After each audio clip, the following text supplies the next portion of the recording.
ISF এর ছেলেদের জেলে তুলছে, কি বলবেন? দেখুন, আমাদের একের পর একটা ছেলেদের অ্যারেস্ট করছে, তুলে নিয়ে যাচ্ছে। অল ইন্ডিয়া মুসলিম পার্সোনাল ল বোর্ডকে আমরা এই বিষয়ে জানিয়েছিলাম। দুর্ভাগ্য, অল ইন্ডিয়া মুসলিম পার্সোনাল ল বোর্ড সারা ভারতবর্ষে ওয়াকফ বিরোধী আন্দোলন করলেও উত্তরপ্রদেশের বিজেপি সরকার যেভাবে দমনপীড়ন করছে তার বিরুদ্ধে কথা বললেও পশ্চিমবাংলার মমতা ব্যানার্জির পুলিশ যেভাবে আইএসএফ এর ছেলেদেরকে শুধুমাত্র ওয়াকফ আন্দোলনকে আটকানোর জন্য যেভাবে অ্যারেস্ট করছে, অনৈতিকভাবে মিথ্যা কেস দিয়ে আটকানোর চেষ্টা করছে, এর বিরুদ্ধে একটাও শব্দ খরচ করছে না। আমি এটা দুঃখের সাথে বললাম। তবে ওয়াকফ বোর্ড, এই অল ইন্ডিয়া মুসলিম পার্সোনাল ল বোর্ড কি বলবে না বলবে, কতটা বলবে না বলবে, তার জন্য আন্দোলন আমরা বন্ধ করব না। আজকে পশ্চিমবাংলার জমিনে আমাদের দুটো প্রতিবাদ সভা হচ্ছে। একদিকে পিরজাদা আব্বাস সিদ্দিকী আইএসএফ এর প্রতিষ্ঠাতা, তিনি করছেন অশোকনগরে এই ওয়াকফ সংশোধনী আইন, কাশ্মীরের পাহেলগাঁওয়ের বর্বরচিত্ত সন্ত্রাসবাদী হামলার বিরুদ্ধে প্রতিবাদ সভা, আর আমরা হাড়োয়াতে আজকে করছি। এইভাবে আমরা কন্টিনিউ প্রতিবাদ সভা করে যাচ্ছি। কেউ ধমকাবে চমকাবে, ওসব ধমকানি চমকানি আমরা পাত্তা দিচ্ছি না। উনি রাজা, আমরা প্রজা নয়। আমরা ভারতবর্ষের প্রত্যেকটা নাগরিককে আমরা রাজা। আজকের এই সবার বাধার সম্মুখীন হলেন, কি বলবেন? ও হবে, স্বামী বিবেকানন্দজির কথাই আছে, সারাদিন চলার পথে যদি তুমি বাধার না সম্মুখীন হও, জানবে তুমি ভুল পথে পরিচালিত হচ্ছ। তো স্বামীজির কথাটাকে সামনে রেখে বলছি, যত বাধা বিপত্তির সম্মুখীন হবো তার মানে আমরা আমাদের কনফিডেন্স বিল্ড আপ হচ্ছে, তা আমরা সঠিক পথে আছি।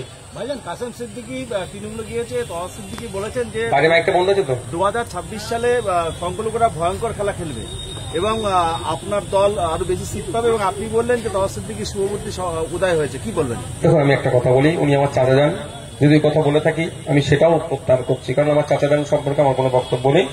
আমরা 2021 সালের পরেই যখন আমরা একটা সিটে নির্বাচিত হয়েছি, বাকি সিটগুলোতে আমরা কন্টেস্ট করেছিলাম। যেভাবে আমাদেরকে মিসগাইড করা, মিসলিড করেছিল মানে মিডিয়ার একটা অংশের মাধ্যমে তৃণমূল কংগ্রেস আর বিজেপি, আমার বড় ভাইজান একটা কথা আমাকে বলেছিল যে তুই টিকে থাক, পেছনের টাকাতে হবে না। আর আজকে আমাদের একদিকে বিশ্ববিদ্যা আছে, একদিকে তাপসদা আছে, একদিকে শামসুর স্যার আছে, একদিকে আমাদের কুতুব ভাইরা আছে। আমরা সারা রাজ্যে এই ধরনের পারসেপশন তৈরি করতে সক্ষম হয়েছি, মাঠে ময়দানে লড়াই করেছি।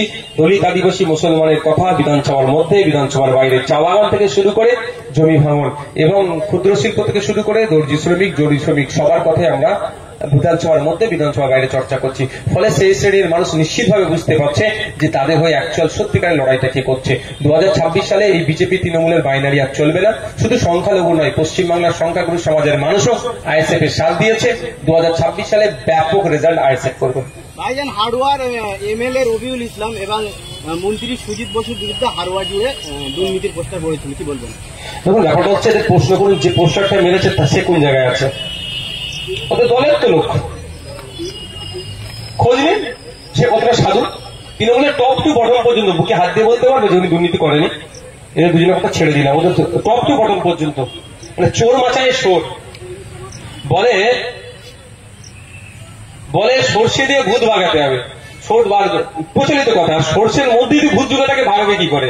তো বলছে অমুক চোর, কিন্তু বলছে কেন চোর বলতে বলছে আমি ওই সুযোগটা পাচ্ছি না, এই হচ্ছে ব্যাপার। এদের সমূলে উচ্ছেদ করতে হবে গণতান্ত্রিক প্রক্রিয়ায়। না বিধায়ক, না মন্ত্রী, না যে পোস্টার লাগে, যে সব কটা কি আইন গণতান্ত্রিক প্রক্রিয়ায় ভোটের মাধ্যমে আমাদেরকে ব্যাটিং করে বাংলা থেকে বিতাড়িত করতে হবে। মহেশতলা নিয়ে কতদিন আগেই তো আমাদের রাজ্য কমিটি ভিজিট করেছে। ওখানে যে ঘটনা ঘটেছে দুর্ভাগ্যজনক, নিন্দাজনক। ওখানে প্রশাসন সম্পূর্ণরূপে ব্যর্থ হয়েছে। মূল যে হোতা, যার জন্য এই ধরনের ঘটনা ঘটলো, সে তৃণমূলের ঘনিষ্ঠ লোক।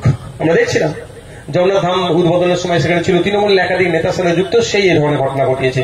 আমরা বারবার বলছি, পশ্চিমবাংলায় যে সাম্প্রদায়িক উত্তেজনা হচ্ছে তার জন্য রাজ্য সরকার দায়ী, তৃণমূল কংগ্রেস দায়ী, তার প্রমাণ দিয়ে দিচ্ছে। আমি আশা করব মহেশতলার মানুষজনকে, মহেশতলা যথেষ্ট ঐতিহ্যশালী জায়গা, সম্প্রীতি ঐক্যতে তারা বিশ্বাসী।